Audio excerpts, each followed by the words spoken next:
Well, thanks to the glory of the algorithm, I've been blessed with seeing a large volume of tweets from Matt Canavan lately. He seems to be proving one of my golden rules correct, and that is never trust a man wearing speed dealers. It was this tweet in particular that caught my eye, with Canavan writing that reaching net zero will require between $7 and $9 trillion of investment. That's more than $250,000 per Australian. You may have seen him roll out similar talking points on ABC's Insiders recently. We know from a group called Net Zero Australia, which is a consortium of the University of Queensland, the University of Melbourne and Princeton University, all people who support a net zero objective, may I say, they put the estimated cost of reaching net zero in Australia at $7 to $9 trillion, getting close to $300,000 per Australian. Now that's obviously an enormous cost, and you have to wonder why we would pay that cost in just one generation. I'd say the implication here is that that's how much it'll cost Aussie taxpayers, or how much the government will be spending in order to reach net zero. He's not alone in rolling this one out either, with David Littleproud joining the party and throwing in some good old-fashioned scare campaign gear in during the Nats net zero announcement. We are not going to force you to pay $9 trillion for this net zero ideology that Anthony Albanese has. That means you're putting Medicare at risk. Now here's the thing, the Nats are either ignorant of the facts or they're more than willing to misrepresent them. Either of those two things is pretty bad to be coming from a political party in my view. So this $7 to $9 trillion figure is taken from a Net Zero Australia report from 2023. Net Zero Australia is a partnership between the University of Melbourne, the University of Queensland and Princeton University. In their 2023 report, they noted that based on their modelling, Australia would need to attract and invest $7 to $9 trillion of capital through to 2060 in order to reach net zero. Look, I'll say that statement is attention-grabbing, and hey, maybe that was the point. But I'd also say it probably should have been fairly obvious to the report's authors that the headline figure there was ripe for misrepresentation. You'd think so, wouldn't you?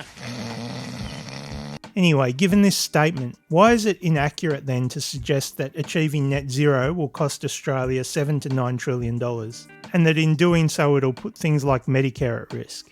I guess first up, there's a difference between capital investment and an economic cost. Capital investment is the initial outlay of money required to build something new that will generate economic activity and value for decades. It's not really lost money, it's converted into a physical asset.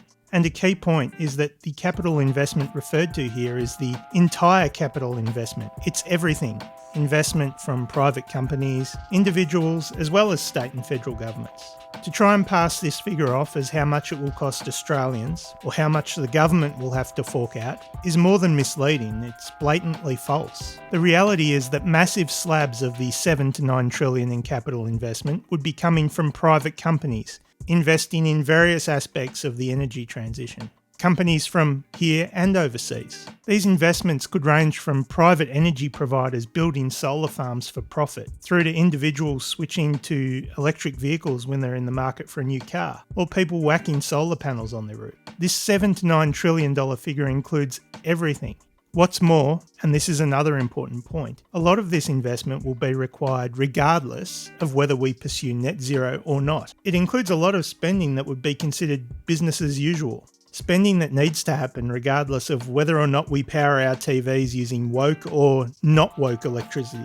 Here's an example, my car's getting pretty damn old, and there's a very decent chance that I'll need to buy a new one within the next 10 years. Under the modelled net zero scenario that the $7 to $9 trillion figure comes from, my hypothetical purchase would contribute toward that $7 to $9 trillion worth of capital investment. Whether the car is powered by electricity, diesel, or a plutonium-powered flux capacitor, it's an investment that I'll be needing to make regardless. It doesn't matter whether the government pursue net zero or not. I'll still probably need a new car within the next 10 years or so. So it's a capital investment I'll be making whichever energy pathway the government puts us on. Another, probably more relevant example is that whilst this figure includes private investment in renewables, the fact is that if you dump net zero and stop pursuing a renewable powered future, someone, whether it be private companies or the government, is going to have to lay down substantial capital investment in order to provide electricity electricity for the country going forward. The fact is our coal-fired power stations are all rapidly approaching end of life. To dump net zero now would mean a very quick investment pivot would be required, and as a nation we'd need to start finding investors willing to fund, build and operate new coal-fired power stations instead. This is probably one of the reasons why the Nats won't want to talk about the cost to abandon net zero, because if they're going to be consistent and transparent, then they'd need to tell people that there'll still need to be several $1 trillion worth of capital investment required even if we are to dump net zero and continue burning fossil fuels. And on top of that capital investment, there's also the opportunity costs associated with that decision. For example, the opportunity costs of sentencing the country to slower economic growth. Now, all of those points I did touch upon very briefly in my previous video, but since I wrote that one, something very important's happened since. The authors of the Net Zero Australia report have come out to formally clarify the findings of their original report, dumping buckets of ice-cold water on the Nats in the process. There are a number of critical points they've called out in their official statement, which I think are important, so let's take a look.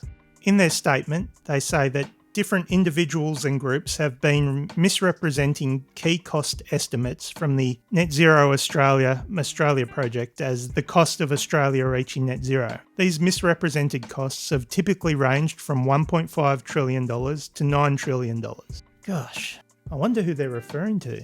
They go on to say that using the total costs of achieving net zero by 2050 relative to the total costs of continuing to maintain the energy system without targeting any decarbonisation, the cost of Australia reaching net zero is approximately $300 billion, with all annualised energy costs falling as a fraction of the projected GDP and discounting, reducing all these costs further. In other words, they're saying the real additional cost of reaching net zero in terms of the capital investment required is $300 billion spread across 25 years. This confirms that a significant amount of the $7 to $9 trillion in capital investment is going to be required regardless of whether we target net zero or not. The authors then go on to clarify that the large majority of this capital investment should be underwritten by overseas customers and not by Australians. These investments won't occur if our export customers do not pay them. In other words, the vast majority of capital investment will not be borne by Australians, much less the government, which really should put a stop to the end of Medicare scaremongering.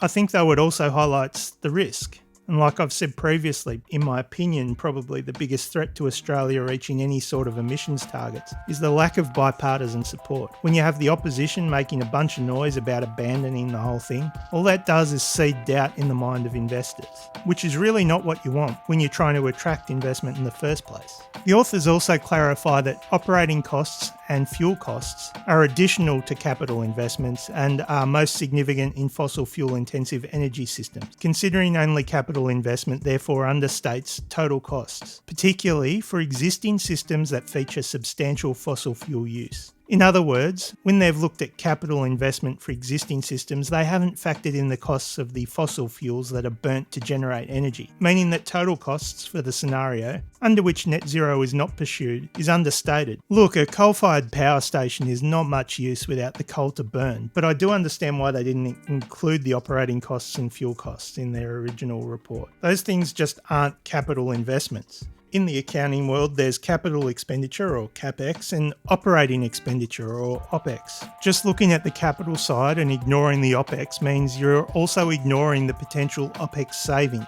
For example, fossil fuel plants like coal-fired power stations typically have high operating costs because you need to continually source the fuel to burn. On the other hand, renewable plants like a solar or wind farm might have a high capital cost to build the infrastructure initially, but then have negligible operating costs because they just don't need to buy fuel. Look, I think it's good that Net Zero Australia have spoken out as they have, but I will say that given that this figure has long been abused by those who would much rather kill off renewable energy, it's a little disappointing it took so long for them to issue their clarification. In many respects, I think the damage is already done. Their clarification is not going to get amplified anywhere near as much as the misrepresentation of their initial statement did. Yeah, I get that it shouldn't really be necessary for them to speak out, and they probably had their reasons, but when you see your work being weaponised the way that this statement has been, I think it's probably just best to get out on the front foot. For Canavan, maybe his speed dealers are too tight. Maybe they're cutting off the circulation to his brain. I don't know, but surely Canavan understands that this is absolutely misleading at best. After all, contrary to how he might like to present himself, Barnaby Joyce's former Chief of Staff is supposed to be an economist. Now I guess the question for Canavan, Littleproud and the Nats is that, having been officially rebuked by the report's authors, will they continue to misrepresent the report's findings? Do they double down? If so, what does it say about them?